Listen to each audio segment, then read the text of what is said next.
जय परमेश्वर परमात्मा ने नम। किताब जगत कहानी नंबर 113। जिससे ये दुनिया को बहकाते फिरते हैं, सो ये बकलमंदी इन बनियों ने उन्हों के मराने के वास्ते की है। अलावा इसके ये बनी अपने जादू से नज़र बंद कर देते हैं और जिसको कि मारना होता है उसको मार देते, जब उसकी शिकल का दूसरा शख्स अपने कुल में से करके सुझा देते। सो राजा भोज को भी इन बनियों ने ही मारा होगा, क्योंकि गोरखनाथ जी से और बोले धोबी से तो कुछ भी नहीं हो सकता था। होता तो बनियों की राक्षसी पाप से, क्योंकि राक्षसी पाप की कराना में करोड़ रुपया खर्च होता है। जब जुल्म होता है तो गुरु गोरखनाथ जी ऐसे पापी दुष्ट थोड़े ही थे जो राक्षसी पाप का जुल्म चलाते। ये तो बनियों ने चलाया है और नाम लोगों के राजा बादशाहों के साधु फकीरों के वास्ते मराने के चल करके चल लगा दिए हैं, क्योंकि खोली में से निकलकर दूसरी खोली में नहीं जा सकता। तमाम बातें झूठी, ना राजा भोज तोते की खोली में और ना बोले धोबी राजा साहब की खोली में, ना बकरे की खोली में गया। ये तमाम झूठी झूठी बातें जाल की है, परंतु जादू से ऐसा तो जरूर कर देते कंगाल को राजा और राजा को कंगाल जादू से सुझा देते, जैसे कि मिट्टी का जादू से रुपया सुझाते। कि क्योंकि जीव कला तो इस तरफ है कि जिसको हम और तुम और सब संसार के लोग देख रहे। क्योंकि जब आदमी और चार पाया पंखेरु भोग वगैरह भोग विलास करते, जब उनकी बिन से बेटा बेटी पैदा हो जाते, सो देखो भाई जीव कला तो इस तरफ रहे। अलावा इसकी झाड़ वनस्पति वगैरह रिजक वगैरह वो हैं, वो भी अपने अपने बीच से पैदा होते। सो इस बात को भी हम और तुम और सब संसार के लोग देख रहे, परंतु बुद्धि राक्षसी पाप से ऐसी भ्रष्ट कर दी है कि जिससे परमेश्वर की कला को भूले हुए सो मालिक की रचना जो है उसको तो बिल्कुल इन बनियों ने अपने राक्षसी पाप से बुद्धि भ्रष्ट करके बुला दी है।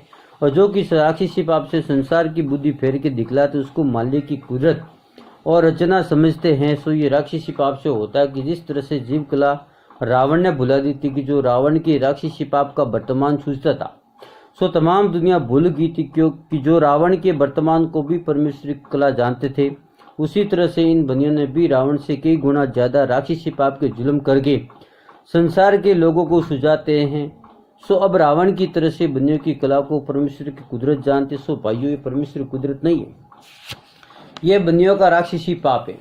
Page number 214। क्योंकि जो परमेश्वर की रचना है वो तो हम और तुम सभी अपनी अपनी आंखों से देख रहे हैं, परंतु ये बनी अपने जादू से देवताओं का और भूतों का सुझाते।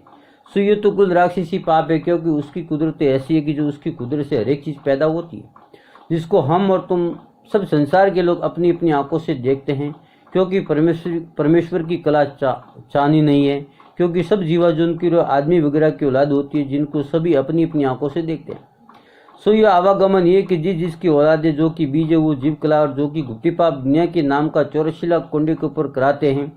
जब संसार को सपना वगैरह होते हैं कि जो संसार के आदमी मर गए उनको ये बनिए जादू से सपने में सुझा देते हैं, दिखा देते हैं। सो देखो भाई, मरे हुए कहाँ से दिखते, लेकिन इन बनियों की राक्षसी पाप से मरे हुए के चेहरे होके सूझते और दिख जाते हैं। सो चेहरे तो नहीं सूझते, परंतु इन बनियों का राक्षसी पाप जो है वो मरे हुए का चेहरा होके सूझता है। और किसी किसी को जागते हुए भी सपने करते हैं, सो उनको जागते हुए सपनों में उनका चेहरा सुझाते हैं। कि जो उनके सामने मरे हैं, जिनको जिंदा देखा था, उनका चेहरा सुझा देते। सो जिस वक्त की राक्षसी पाप को करते हैं और जिस किसी को किस चेहरा सुझाना होवे तो हुबहू वैसा ही चेहरा सुझा देते हैं।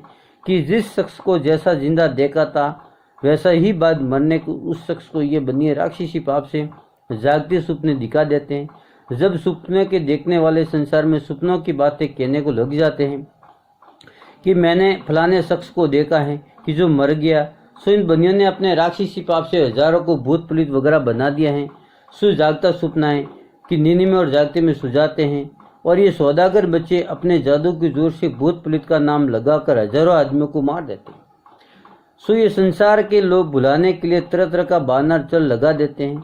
और संसार में जो कहते हैं कि भूत प्रेत जंत परी वगैरह अमर है, जो कि आदमी का जीव निकलता है, जब वो जीव हर एक के जुन में चला जाता है, सो जीव किसी का किसी में नहीं जाता है। ये तो बनियों का जादू है, क्योंकि जिस बीज का दरकत होगा उसी का फल पैदा होगा। यानी जो बीज जिसका बोया जाता है वैसे ही उगता है, दिखाई देता है।